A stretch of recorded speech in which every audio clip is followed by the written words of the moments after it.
India TV YouTube channel को subscribe करें और बेल आइकन दबाएं। और अब बात उत्तर प्रदेश की, जहां अवैध तरीके से धर्मांतरण करने के मामले में यूपी एटीएस ने जिन 2 आरोपियों को अरेस्ट किया, उन्होंने अब राज उगलने शुरू कर दिए। एटीएस की ओर से अब तक जो पूछताछ हुई उसके मुताबिक धर्मांतरण रैकेट 12 से 13 राज्यों में चल रहा था। रैकेट चलाने वाले करीब 1000 से ज्यादा लोगों का मजहब बदलवा चुके थे। अब पुलिस इस रैकेट को चलाने वाले बाकी गुर्गों की तलाश में जुट गई है। जो लोग ईमान में दाखिल होते हैं वो दर की ठोकरें खाते हैं, भटकते हैं।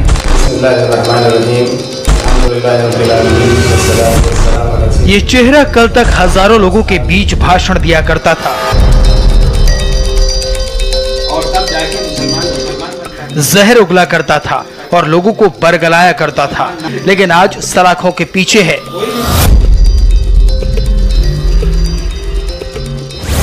पहला है मोहम्मद उमर गौतम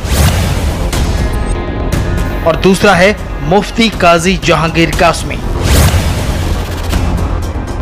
दोनों को अवैध तरीके से धर्म परिवर्तन कराने के मामले में यूपी एटीएस ने पकड़ा है और अब ये दोनों पूछताछ में ऐसे राज उगल रहे हैं जिसने जांच एजेंसियों को हैरान कर दिया है। उत्तर भारत के 13-14 राज्यों में हजारों लोगों का धर्म परिवर्तन कराने का खेल चल रहा था। इन्होंने 1000 से ज्यादा लोगों का मजहब बदलवाया। नोएडा में धर्मांतरण कराने वाला रैकेट पिछले 2 साल से चल रहा था। पैसों का लालच देकर महिलाओं और बच्चों को ये अपना टारगेट बनाते थे और सबसे बड़ी बात, विदेश से फंडिंग के अलावा इनको देश में चल रहे कई एनजीओ से भी पैसे मिलने के सबूत हैं।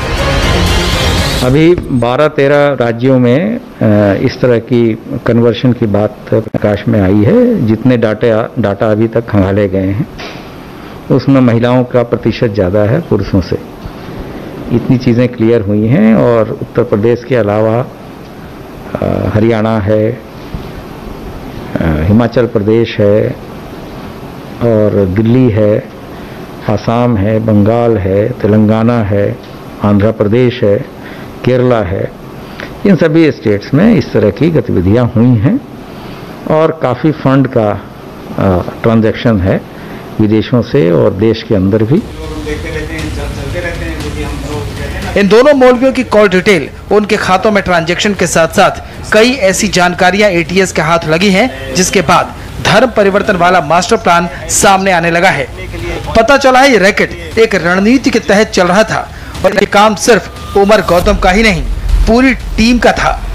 इसमें जो काफ़ी अन्य लोगों के भी इन्वॉल्वमेंट के आ रहे हैं। अब इनकी जो क्रिमिनल कल्पेबिलिटी है इसको हम लोग एग्जामिन कर रहे हैं। पुलिस को यह अंदाजा नहीं था कि जो रैकेट चल रहा है उसके तार कहां और कितने फैले हो सकते हैं।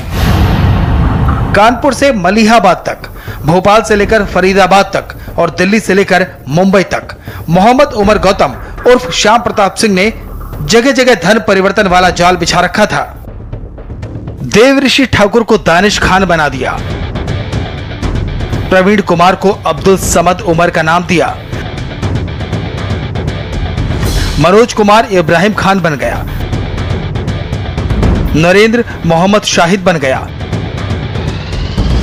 और दीपिका रानी आयशा सदकी बन गईं।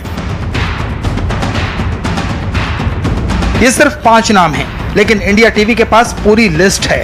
पैदा हुआ था धर्मांतरण का खेल आधे हिंदुस्तान में रहस्यमय तरीके से सालों से चल रहा था, इसलिए उत्तर प्रदेश की सरकार अब इन लोगों के खिलाफ एनएसए लगाने की तैयारी में जुट गई है।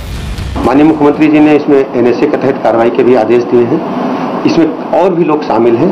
जैसे आपने कहा बड़ी साजिश थी अमन चैन डिस्टर्ब करने की, तो क्या करना चाहते थे, क्या पता चला? दरअसल वो लोग ऐसे लोगों को जबरन या प्रलोभन देकर के धर्मांतरण कराते थे और जब जबरन या धर्मांतरण किए हुए लोग जब छूट करके समाज में जाते हैं तो समाज में फिर एक विद्वेष फैलता है और विद्वेष के कारण कभी कभी ऐसी घटनाएं होती हैं, दंगा फसाद होने तक की नौबत आ जाती है, जिससे उत्तर प्रदेश का शांति का माहौल बिगड़ता है। हम कानून का राज स्थापित करने के लिए प्रतिबद्ध हैं। हम किसी भी सीमा तक कानून का राज स्थापित करने के लिए कड़ाई करेंगे। हम किसी को छोड़ेंगे नहीं। अब साल 2015 के इस वीडियो को देखिए, जिसमें उमर गौतम खुद इस बात को मान रहा है कि किसी गैर मुस्लिम को कन्वर्जन सर्टिफिकेट देने के लिए इसने क्या क्या नहीं किया। ये खुद बता रहा है कि कैसे धर्म परिवर्तन के लिए कोई ऑर्गेनाइज्ड प्लेटफॉर्म नहीं था, इसलिए उसने इस्लामिक दावा सेंटर खोला और धर्म परिवर्तन वाला धंधा शुरू किया। इस्लामिक दावा सेंटर जो है वो उस इदारे की पहचान क्या है? ये इदारा किस वजह से वजूद में आया? इसके बारे में आप हमारे लिसनर्स या व्यूअर्स को कुछ बता सकते हैं? बहुत अच्छा सवाल है और ये सवाल होना भी चाहिए कि सबसे पहले तो मैं कौन हूँ और मैं कहाँ काम कर रहा हूँ और क्या काम कर रहा हूँ। इस्लामिक दावा सेंटर वैसे एक नाम है, लेकिन असल तो काम है। कोई भी नाम सिर्फ अगर नाम है तो उसका वो यूजफुल नहीं है जब तक कि वो फ्रूटफुल ना हो, उसका इम्पैक्ट ना हो, उसका यूटिलाइजेशन ना हो। ये दावत सेंटर दरअसल मैं जब से अल्लाह ने हिदायत दी तब से ही मैं दावत के काम में लगा रहा। यहाँ तक कि 20-25 साल मैंने यानी साइड बाय साइड इस काम को किया, अपने घर वालों में, रिश्तेदारों में, खानदान में, दोस्त अहबाब में, और जहां भी मैं जाता था या जहां भी मुझे मौका मिला मैं कोशिश करता था कि जो सच्चाई, जो हकीकत, जो इंसानियत, जो हक मुझे मिला है वो मैं लोगों तक पहुंचाऊं।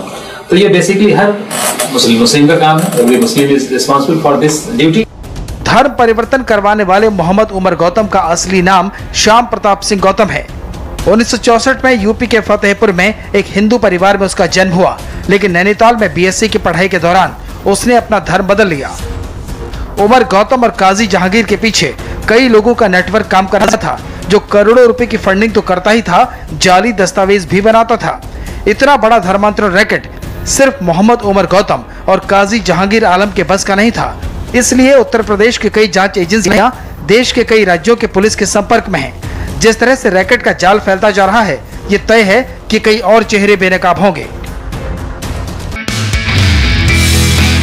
नमस्ते, मैं हूं मीनाक्षी जोशी।